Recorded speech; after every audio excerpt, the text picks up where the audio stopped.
Bueno, muy buenas tardes o buenas noches, dependiendo de los países en donde cada uno se encuentre.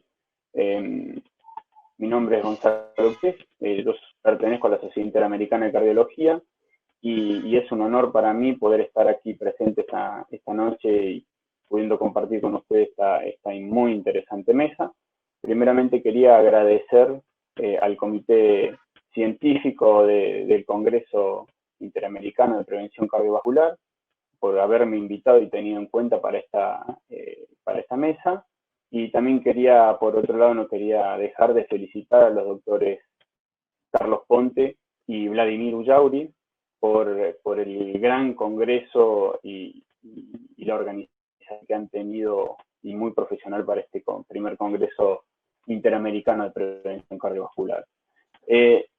Ahora vamos a pasar vamos a hablar sobre anuncio de Pfizer, sobre un tema muy interesante que nos va a hablar el doctor Julián Aristizábal, que son las aplicaciones clínicas de riesgo cardiovascular en pacientes con fibrilación auricular. El doctor Julián Aristizábal de Colombia, él es médico internista cardiovascular, él practica medicina clínica, medicina general y medicina interna. Es especialista médico de la Universidad CES de cardiología clínica, tiene una maestría y un magíster también de la Universidad CES en epidemiología y además tiene un reconocimiento, una beca Miguel Nasif al mejor residente de cardiología del país de la Sociedad de Cardiología en febrero del año 2009. Muy bien, doctor.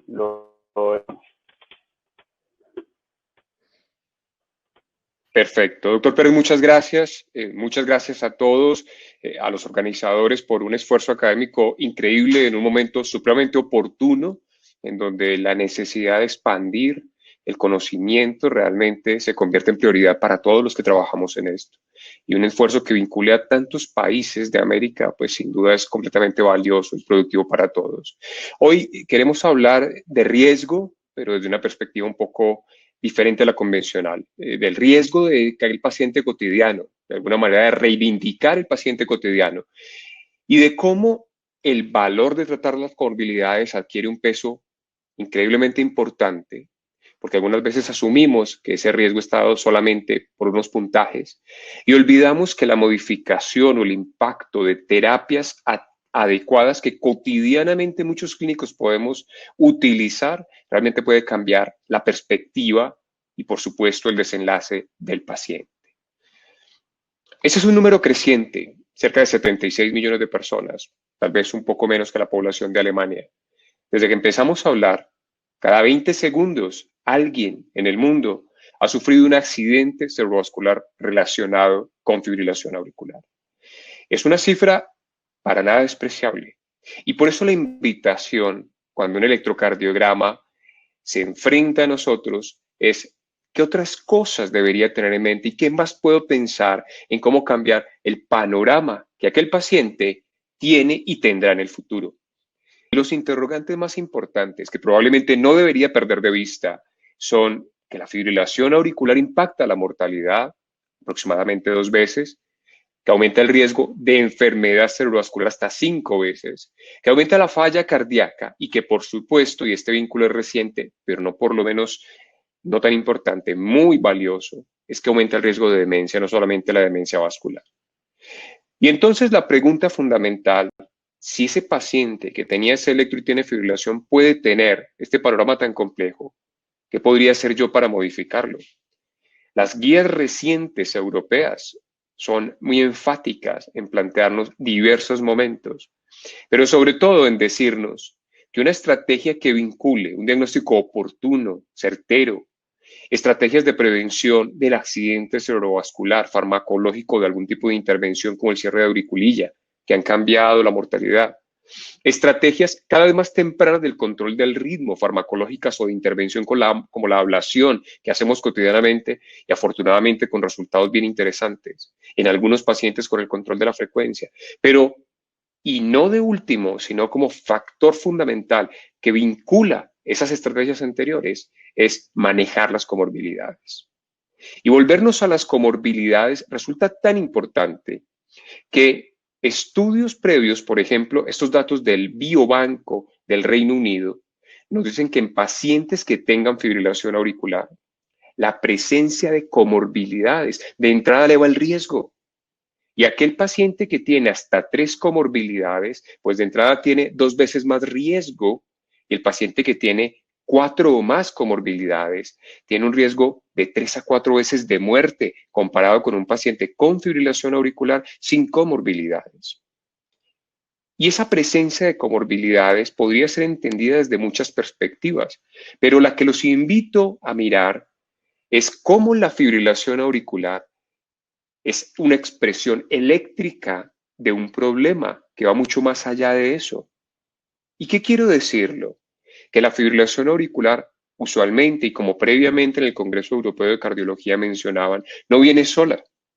Usualmente se acompaña de existencias, de comorbilidades, de factores precipitantes, pero también factores precursores, que se mezclan de una manera increíble en procesos de remodelación eléctrica, mecánica, estructural, contráctil, y que la forma en que se vinculan puede ser tan compleja que probablemente aún no los entendemos completamente, pero que ese cúmulo de combinaciones pues produce resultados tan dramáticos como lo que hemos observado. Y cuando uno ve un paciente en urgencias que tiene un accidente cerebrovascular, lo llamativo es que el promedio del puntaje de Chadback, si podemos utilizar esa forma de verlo, es 6 en este estudio publicado por los doctores Faucher y Bison. Y ese 6 está dado porque ese paciente con un primer evento era hipertenso, 83% de los pacientes, diabéticos el 30%, obesos el 15% y tenían falla el 44%. Y la pregunta es, ¿cómo se nos pasaron a todos los que teníamos que ver esa realidad de ese paciente en diversos momentos? Un paciente con ese riesgo tan elevado. ¿O dónde debimos haber intervenido antes en el proceso de educación del paciente, de la familia, del médico, de nosotros mismos, en la sensibilización hacia la existencia de alternativas que cambian el panorama? Pues bien, vamos a verlo. ¿Cómo resolver un paciente cotidiano, un paciente de todos los días? Una mujer de 72 años, de 65 kilos, con esas cifras de presión, hipertensa, con hipotiroidismo, con un AFA paroxística y un Chadback de 3, que venía con esa medicación y ya de entrada sabemos que debemos ajustar. Pero quería plantearles varias preguntas. ¿Qué significa para esa paciente con fibrilación auricular ser hipertenso? Pero también, ¿qué significa ser hipertenso no controlado? ¿Y será que logro algún impacto si soy capaz de optimizar el control? ¿Será que los DOAC pierden eficacia o conservan la misma o son eventualmente mejores en los pacientes hipertensos? Y tal vez estamos llegando al punto en donde mencionemos una presión arterial óptima para este tipo de pacientes. Intentemos resolverlo. La fibrilación auricular y la hipertensión arterial son francamente prevalentes. Cerca de 50% de la población mundial podría tener hipertensión arterial y hasta 2% fibrilación auricular. Pero la hipertensión podría explicar ella sola hasta el 20% de aquellos pacientes. Y existe un vínculo bien interesante, prácticamente lineal. Cada que aumentamos las cifras de presión arterial sistólica, tenemos un riesgo incrementado de fibrilación auricular, pero ese riesgo puede variar. Nos damos cuenta con base en estudios previos, por ejemplo, este es de OnTarget, que las cifras de presión sistólica o diastólica o de presión de pulso se relacionan de manera lineal con la incidencia acumulada de fibrilación auricular. Mientras más alta está mi presión arterial, más alta es la incidencia de fibrilación auricular. Pero esa presencia de la fibrilación genera en los médicos algún tipo de conducta. Y una de ellas, lastimosamente, es que anticoagulamos menos. Probablemente por el temor que sentimos con respecto a hipertensiones arteriales no controladas y el riesgo de sangrado. Una de las cosas que usualmente ocurre es que anticoagulamos menos a estos pacientes. Y eso se traduce, por supuesto, en un aumento del riesgo de los accidentes cerebrovasculares. Y ese riesgo es también proporcional a las cifras de presión arterial sistólica que ese paciente tenga. Estos son datos del Sportif. Pero, llamativamente, no solamente aumenta el riesgo de accidentes cerebrovasculares isquémicos, sino también el riesgo de sangrado mayor. Y ese riesgo de sangrado mayor perfectamente podría ser modificado y nos deja un aprendizaje increíble, lo que los estudios pivotales como el RELY y el ROC de Aristóteles nos plantearon. ¿Qué significa ser hipertenso? Pero también qué significa ser hipertenso no controlado. Pues bien, en el RELY y en el ROC de Aristóteles nos decía, mire, si el paciente es hipertenso, algo que yo ya no puedo cambiar, es un antecedente del paciente. Esa historia de hipertensión hace que mi paciente tenga un mayor riesgo de sangrado, un mayor riesgo de accidentes cerebrovasculares, pero también un mayor riesgo de accidentes cerebrovasculares o embolismo sistémico, como lo mostró Aristóteles. Sin embargo, adicional a esto, el que el paciente no esté controlado me da un riesgo proporcional e incremental de nuevos eventos embólicos y de nuevos eventos de sangrado. Y el punto es que mi paciente hipertenso esté controlado sí puede ser modificado por la conducta que tomamos quienes estamos a su cargo. Y esa realidad perfectamente podemos cambiarla, o sea, podemos cambiar el riesgo. ¿Cómo se comportaron estos pacientes hipertensos en los estudios pivotales? Estos son datos de Aristóteles. Pues nos plantea un escenario de mayor riesgo. En Aristóteles, 87% de los pacientes eran hipertensos y eso implicaba un 33% más de riesgo de accidentes cerebrovasculares, pero también eventos cerebrovasculares hemorrágicos. Ahora, ¿será que el DOAC pierde eficacia? Y en estos datos nuevamente de Aristóteles nos dice que a pesar de que sea un paciente de un riesgo mayor, la eficacia del medicamento y la seguridad del mismo se conservan en esta población en particular de un riesgo mayor que la usual. Pero datos recientes nos ilustran hacia un objetivo que deberíamos intentar cumplir. En muchas otras condiciones, como la diabetes, por ejemplo, o la hipertensión en pacientes de edad avanzada, hemos llegado a una comprensión de las cifras óptimas hasta las cuales deberíamos llevar a nuestros pacientes. Y este es un estudio que nos dice, con base en estos datos del Fushimi, un registro japonés, que si tomamos un punto de corte, si se quiere laxo para las guías actuales, de 150 la sistólica, por encima o por debajo, aquellos pacientes que tenían sistólicas por debajo de 150 tenían menor riesgo de eventos cerebrovasculares, isquémicos, pero también menor riesgo de eventos hemorrágicos. Pero se ha perfeccionado ese objetivo terapéutico. Y es interesante este estudio del Instituto Nacional de Salud de Corea, porque toma pacientes incluso con mucho tiempo de duración de hipertensión, más de 5 años, en las líneas naranjadas donde ustedes están observando. ¿Y qué nos dice? Diversos puntos de control de la presión arterial, pacientes por debajo de 120 en la parte superior izquierda o pacientes con presiones sistólicas por encima de 160 en la parte inferior derecha. Lo interesante es que si soy capaz de llevar a mi paciente a unas cifras sistólicas de 120 o menos, o entre 120 y 130, es probable que yo sea capaz de reducir los eventos cerebrovasculares isquémicos a pesar de que mi paciente lleve muchos años de hipertensión arterial. O sea, el riesgo puede ser atenuado, modificado. Pero más recientemente, y estos también datos del Instituto Coreano, del Instituto Nacional de Salud de Corea, cuando depuran y tratan de establecer un límite que sea apropiado para que ese control sea el mejor posible, con el menor riesgo posible, nos dicen que tener cifras entre 120 a 130 no solamente reducen los MACE, sino que podrían reducir la mortalidad total, los eventos isquémicos, los sangrados. Pero que, similar al control glicémico o a la hipertensión arterial en ancianos, hay un comportamiento de curva en U. Por lo tanto, cifras muy bajas, cifras muy altas no son adecuadas y probablemente el punto más adecuado podría ser entre 120 a 130 la sistólica y por debajo de 80 la diastólica. Y estos datos son reforzados por este análisis del RELY, que nos dice cómo el control de presión arterial en pacientes anticoagulados perfectamente incide en desenlaces tanto embólicos como de sangrado como de mortalidad. Y nos nuevamente plantea esa meta entre 120 y 130. ¿Por qué? Porque podría reducir la mortalidad del sangrado y poder reducir los accidentes cerebrovasculares. Si bajo mucho mi presión, la fragilidad vascular tendrá un costo. Si elevo mucho mi presión, la vasculopatía hipertensiva tendrá un costo. Así que tener unas metas hoy, probablemente entre 120 y 130 la sistólica, puede ser adecuado para muchos de los pacientes con fibrilación auricular, con un logro de reducir desenlaces importantes y, por supuesto, ese perfil de riesgo. lipidémico como una FA paroxística, con un chatback de 3. Y las preguntas que quisiera plantearles es, nuevamente, ¿qué significa ser diabético y tener fibrilación? Hay una potencia adicional del efecto adverso de la arritmia en el diabético. ¿Qué significa no estar controlado? Cualquier antidiabético tendrá el mismo efecto, la misma incidencia de fibrilación. ¿Los DOAC se comportan bien en los diabéticos o son más o menos eficaces? Sería interesante considerar una glicemia óptima. Intentemos desarrollar.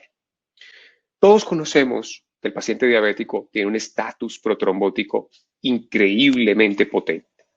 Pero aparte de las circunstancias protrombóticas relacionadas con la hiperglicemia, la disfunción endotelial, las otras condiciones metabólicas asociadas, yo tengo también circunstancias que hacen que específicamente los factores de aumento de la trombogenicidad se hagan mucho más potentes en el paciente diabético en suma de las comorbilidades que este paciente tiene.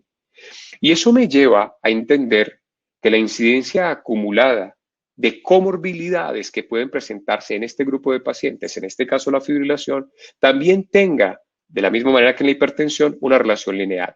Mientras más alta sea la cifra de glicemia, más alta es la cifra de fibrilación auricular incidente. Pero mucho más interesante que eso es que en pacientes que no fueron sometidos a un régimen especial, quienes tenían una reducción en esas cifras de glicemia en ayudas, tenían reducción también en la incidencia de fibrilación auricular.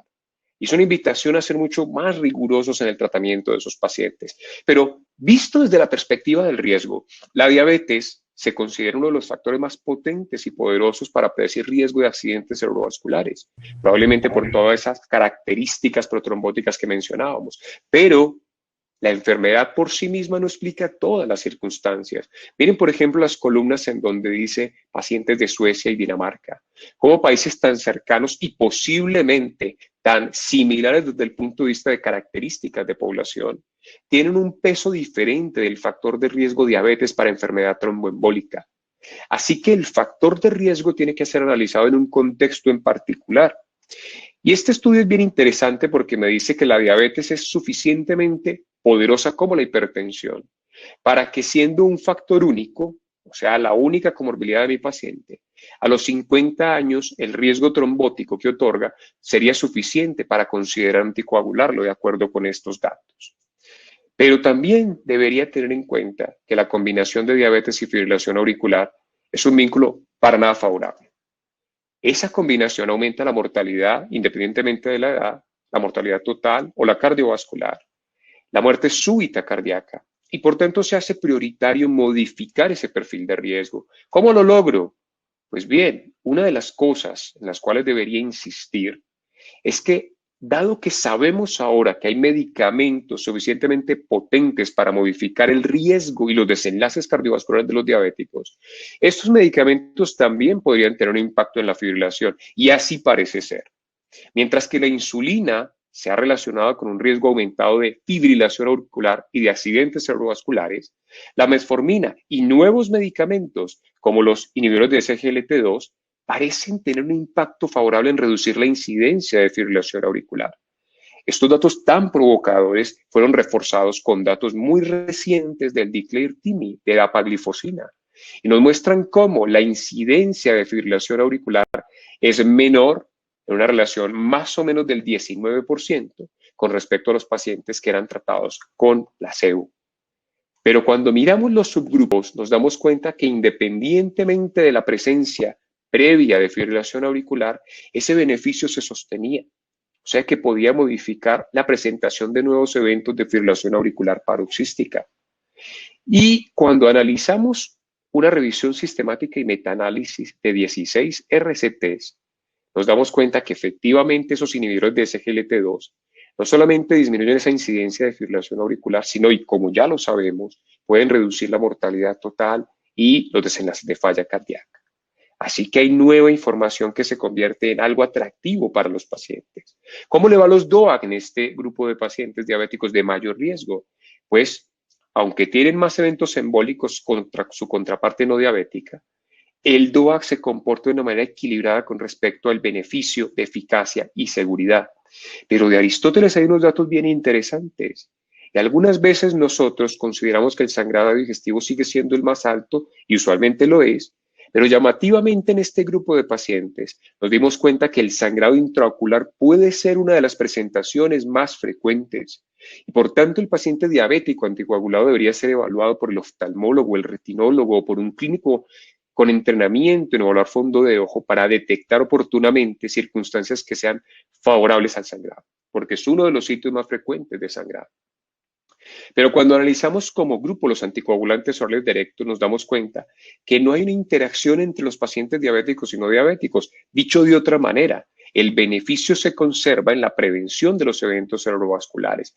Ahora, dado que mi paciente diabético tiene un riesgo mayor, pues el beneficio en esa reducción es mucho mayor.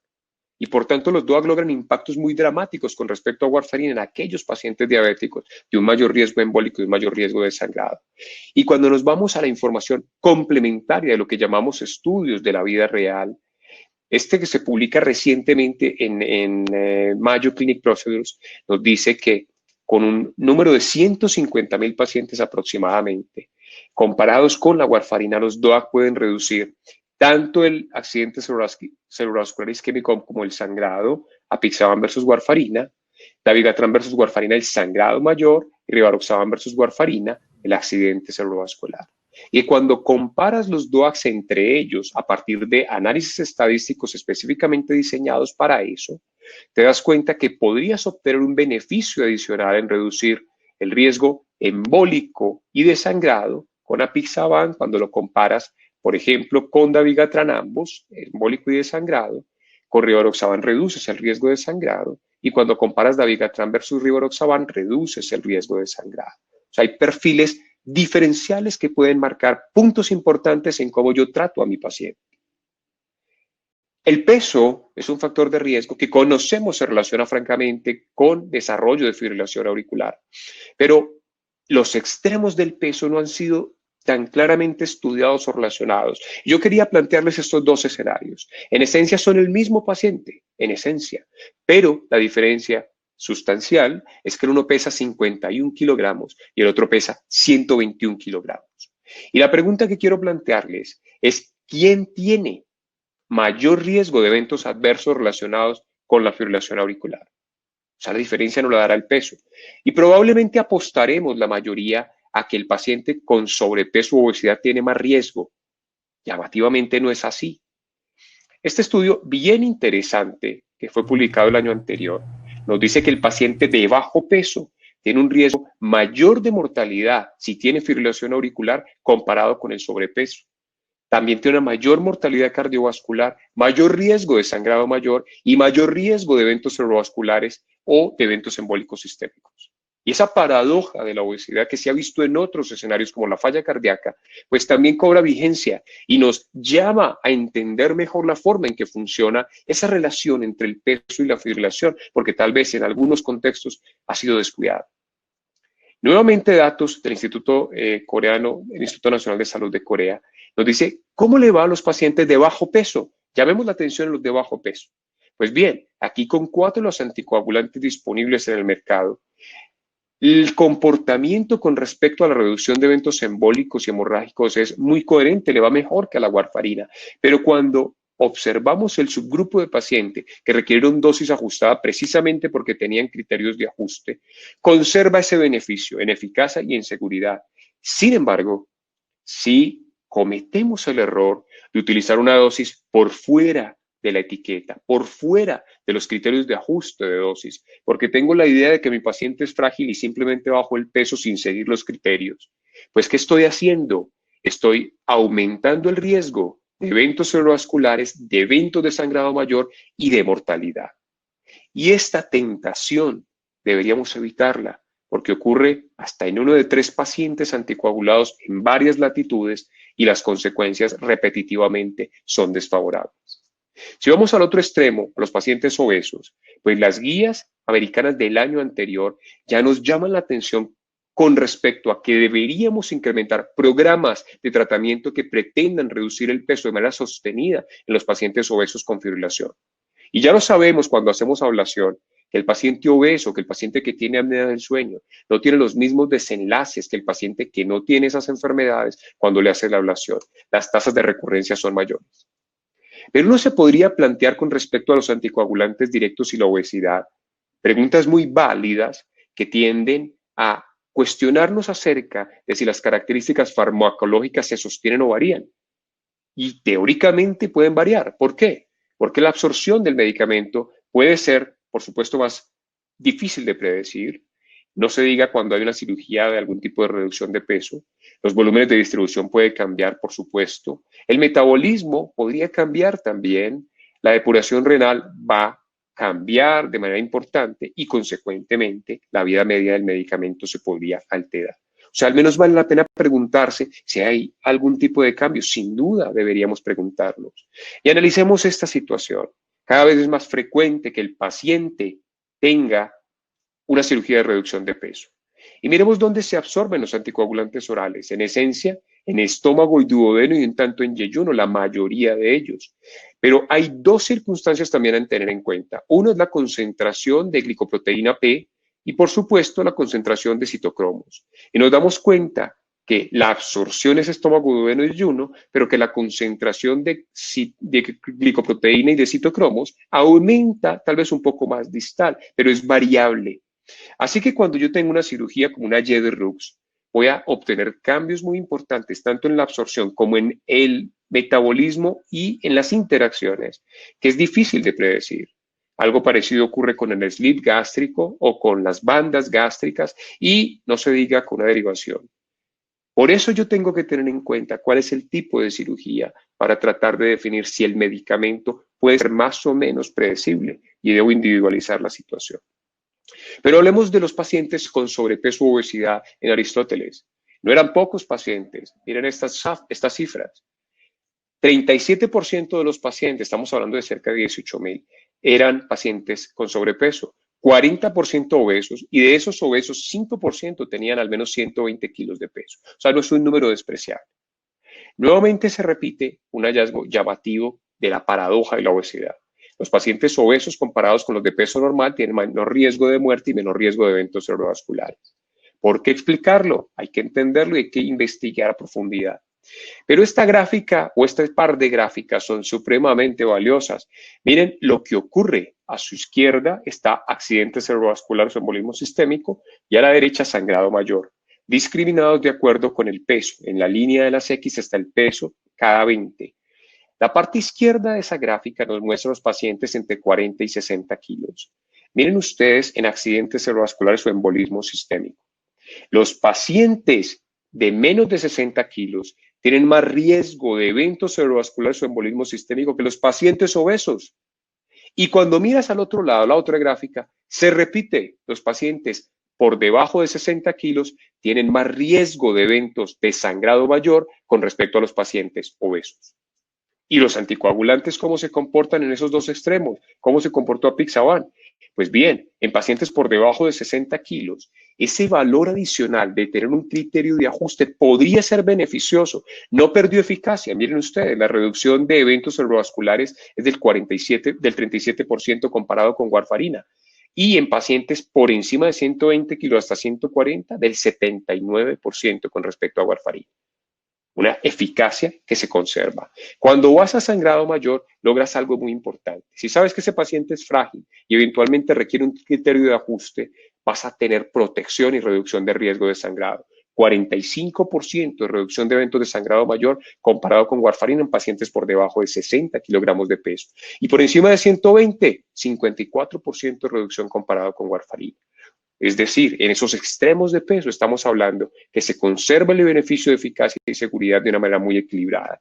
Pero cuando tú analizas la información que tenemos disponible hasta el momento, ¿cómo se comportan los DOAC en pacientes de alto y de bajo peso?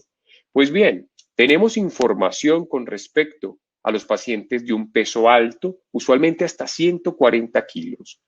Tenemos información bastante con apixaban, tenemos información un tanto menos con rivaroxaban, un poco de información con dabigatran y no mucha información con edoxaban en pacientes de alto peso. El raciocinio hasta el momento nos dice que hasta 140 kilos sería razonable y hay datos que soportan utilizar anticoagulantes orales directos. En este caso, hay buena información, sobre todo sólida con apixaban y también con rivaroxaban. Pero en pacientes de bajo peso, que tienen un riesgo mayor de sangrado, no hay mucha información. Y la información más sólida que tenemos disponible hasta el momento es con apixaban. Nos muestra que hay un sostenido efecto benéfico con la reducción del riesgo de sangrado. Y estos metaanálisis y revisión de la literatura nos dicen algo similar. Estamos hablando de que en esos pacientes de alto y de bajo peso, los DOAC se comportan de una manera suficientemente buena como para que podamos utilizarlo en la práctica cotidiana hasta al menos 140 kilogramos. Hay un subanálisis de un estudio de la vida real bien interesante que se llama el Aristófanes. El Aristófanes hace una comparación entre los DOAC y la warfarina en este grupo especial de pacientes obesos y nos dice, los DOAC con respecto a la warfarina te ofrecen un beneficio en eficacia y seguridad. ¿Y qué tal si comparas entre los DOAC directamente? Pues bien, miren lo que pasa con DOAC y warfarina. Apixaban versus warfarina reduce 47% y es significativo el sangrado, 28% no significativo los eventos cerebrovasculares isquémicos, y les voy a resaltar cuáles son significativos. En esencia, en obesos, el cambio significativo entre apixaban y warfarina y entre DOAC tiene que ver con la reducción de los eventos de sangrado mayor. Y allí es donde te das cuenta que comparado con cualquiera de los otros medicamentos, logras una reducción de los eventos de sangrado mayor en obesos con respecto a DOAC o warfarina cuando utilizas el apixaban. Se ha hablado mucho de nefroprotección y es interesante tocar ese tema. ¿Por qué? Porque pacientes comórbidos como los que estamos hablando, por supuesto están expuestos a circunstancias dadas por su propia enfermedad, por los medicamentos o por la progresión de la enfermedad renal de base que usualmente tienen y que deteriora la función del riñón. ¿Y será que la anticoagulación puede tener un efecto nefroprotector?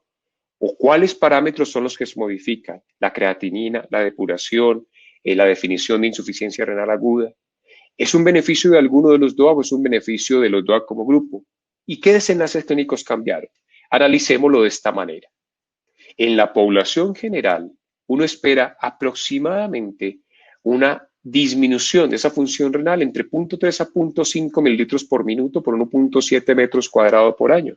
Pero cuando hablas de un paciente que tiene fibrilación auricular, estamos hablando que podría en promedio reducirse esa función 2 mililitros por minuto. Y lo interesante es que 1 de 5 de esos pacientes podría perder incluso 5 mililitros por minuto por año. Alguien podría decir, bueno, no es tan dramático. Sin embargo, cuando nuestro punto de partida no es 90, sino de 60 de depuración, por ejemplo, estamos hablando de cifras que son preocupantes. ¿Qué pasa con los anticoagulantes usuales? Pues sabemos ya de vieja data que la warfarina, por múltiples efectos, podría ser por calcificación, por fenómenos inflamatorios, por remodelación de proteínas de la matriz, produce aparentemente un deterioro de esa función renal e incluso podría producir un fenómeno que no es tan frecuente, pero que es muy serio, que es la calcifilaxis. Sin embargo, cuando se compara con los anticoagulantes directos, observamos llamativamente y probablemente por efectos antiinflamatorios o de estrés oxidativo o disminución de los fenómenos ateroscleróticos, podría reducir los deterioros de la función renal de esos pacientes. Pues bien, cuando analizamos la información disponible, nos damos cuenta que hay nueva información. Esta información es relativamente reciente, cerca de 1.600 pacientes, y nos damos cuenta que en esta cohorte multicéntrica, los DOAC como grupo logran una reducción de las cifras de deterioro de la función renal. Pero les quiero mostrar, este es un estudio bien reciente publicado en Thrombosis and Research, de cerca de 189.500 pacientes, tanto de estudios clínicos controlados como de observacionales, en donde se evalúan los desenlaces de deterioro renal. Y fueron evaluados con base en un desenlace primario, que se llamó precisamente deterioro renal, un compuesto de muchos desenlaces mezclados, se los voy a mostrar a continuación en la parte superior. En esencia, lo que nos dice es que los estudios con anticoagulantes orales directos pueden mejorar esa función renal medida en esos múltiples desenlaces. Ahora, los invito a mirar cuáles fueron los desenlaces que efectivamente se modificaron. Por ejemplo, fue ese grupo que llamamos falla renal. pero no falla aguda o no deterioro, no nefritis, no nefropatía, no nefrótico, no falla posrenal, no necrosis tubular. Específicamente ese desenlace mezclado de falla renal. Ese fue el que se modificó en estos estudios. Y cuando miramos qué medicamento logró reducir esos eventos de deterioro en la función renal, nos damos cuenta que dabigatran, rivaroxaban y apixaban lograron reducir ese deterioro en la función renal. Y aunque doxaban tuvo una tendencia, no logró ser estadísticamente significativo. Y esto nos hace pensar que podrían compartirse mecanismos que permitan reducir como una ganancia adicional de la anticoagulación con DOACs, ese deterioro de la función renal. Pero la información, al menos que tenemos disponible hasta el momento, nos habla de que parece ser un beneficio de grupo. Uno podría entonces plantear varias cosas. Uno, es posible cambiar los desenlaces, sin duda. El riesgo puede modificarse y el riesgo de los pacientes particulares, el que cotidianamente vemos en nuestra consulta, puede ser modificado por el accionar de cada uno de nosotros. Por supuesto, eso implica que debería seguir las condiciones que los estudios clínicos o los de la vida real plantearon, porque en este caso la subjetividad no es tan útil. La prescripción, la dosis, la pertinencia de la indicación deberían ser una prioridad. Pero yo debería entender como clínico que la fibrilación auricular no viene sola y que por tanto tratar el paciente y sus comorbilidades, eso es un imperativo. Y si yo quiero reducir riesgos, no solamente debo hablar de Chasbach o de Hasble o de Atria, sino que debería hablar de cifras de presión controladas, de cifras de glicemia controladas, debería hablar de quitar medicamentos que el paciente no requiere, debería hablar de reducción de peso. Esas estrategias son mucho más sólidas y consistentes y por supuesto tienen un impacto a largo plazo que va a tener un beneficio mucho más importante para mi paciente. Pero no debo olvidar los riesgos competitivos. ¿A qué me refiero? Que esas comorbilidades condicionan el pronóstico y yo debería cambiar el cómo se comportan las comorbilidades para que ese pronóstico global mejore. Mucho podemos hacer por reducir el riesgo, mucho podemos hacer por los pacientes. El compromiso es de todos los días, porque el paciente cotidiano es aquel que vemos cada día y puede mejorar demasiado. Muchas gracias por su atención.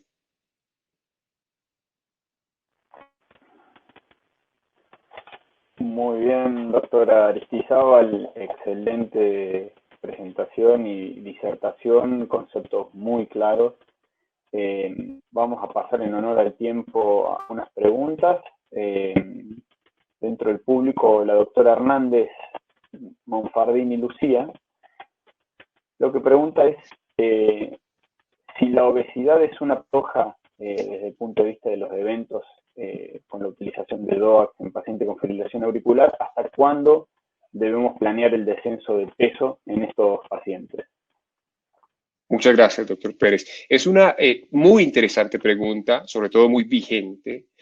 La obesidad, cuando hablamos de fibrilación auricular, no solamente aumenta el riesgo de recurrencia después de una ablación, aumenta la posibilidad de que el paciente presente más episodios y que, por supuesto, presente, como veíamos, desenlaces desfavorables, por supuesto, en sangrado mayor, porque vimos en los estudios, paradójicamente se reduce accidentes cerebrovasculares y mortalidad.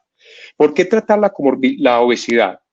Pues bien, cuando usted se enfoca en tratar la obesidad, en reducir de peso, usted tiene una disminución en las comorbilidades que propician la perpetuación de la fibrilación, una reducción en los factores de riesgo concomitantes como la apnea del sueño, una posibilidad de sostener el ritmo sinusal mucho más con la utilización de ablación y una predecibilidad mayor en el uso de anticoagulantes orales directos.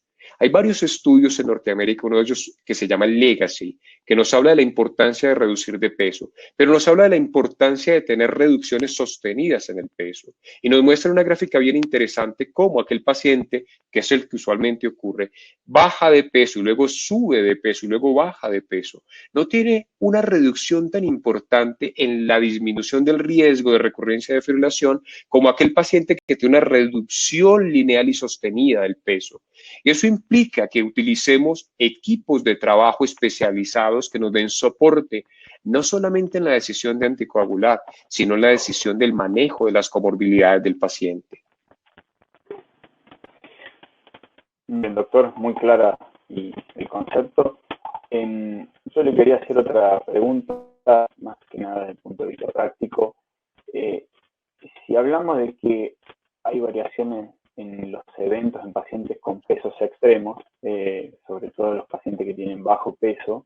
En la práctica diaria, ¿usted cómo dosifica cuando utiliza un DOAC en pacientes menores a 60 kilos? ¿Utiliza la dosis estándar? ¿Qué es lo que realiza en su práctica? Eso es una pregunta supremamente importante, doctor, porque lastimosamente, y eso lo hemos hablado con varios colegas en América Latina, y cuando uno lee la literatura del mundo se da cuenta que frecuentemente reducimos la dosis en pacientes de peso bajo, sobre todo de edad avanzada, incluso sin que tengan criterios de ajuste, porque viene a nuestra mente el concepto de fragilidad. Sin duda son frágiles, pero cuando no tenemos los criterios de ajuste adecuados, lo que estamos haciendo es aumentar su riesgo, no reducirlo. Paradójicamente aumentamos el riesgo. Dos de los medicamentos, apixaban y edoxaban, tienen como criterio, como uno de los criterios de reducción, el peso por debajo de 60 kilogramos. ¿Por qué resulta importante tener en cuenta esas consideraciones? Porque sistemáticamente, no todo paciente de bajo peso, de acuerdo con el medicamento que utilice, yo voy a reducir la dosis o ajustar la dosis. Si es apixaban, yo tengo 2 de 3 criterios que debo cumplir. Uno es el peso por debajo de 60, el otro es una creatina por encima de 1,5 y el otro es una edad por encima de 80. Si tengo 2 de esos 3 criterios, debo ajustar la dosis. Pero ¿y si solamente tengo un peso bajo y tengo 70 kilos, por ejemplo, y 1,2 de creatinina? Eso ya se estudió y nos dice que la presencia de un solo factor no confiere un riesgo suficiente como para que yo ajuste la dosis. Debería seguir la norma de hacer dosis reducida o ajustada cuando tengo 2 de 3 criterios. Ahora, cuando yo utilizo, por ejemplo, rivaroxaban, en donde el peso no se tiene en cuenta, sino que se tiene en cuenta la depuración de creatinina, podría ser, al menos teóricamente, que algunos pacientes de peso bajo podrían comportarse mejor con la dosis de 15, pero yo no estaría autorizado para utilizar esa dosis de 15 si ese paciente no tiene una depuración de creatinina por debajo de 50 mililitros por minuto. O sea, deberíamos adherirnos a la dosis porque en los estudios clínicos y de vida real, adherirnos a la dosis se relaciona con mejores desenlaces. Muy bien, doctor Aristizábal, muy interesante su conferencia. No tenemos más tiempo. Le quería agradecer al comité científico y bueno, y ahora vamos a pasar a la conferencia de apertura del Congreso a cargo del doctor Marlon Aguirre, que es el secretario de la Sociedad Ecuatoriana de Cardiología. Muchas gracias.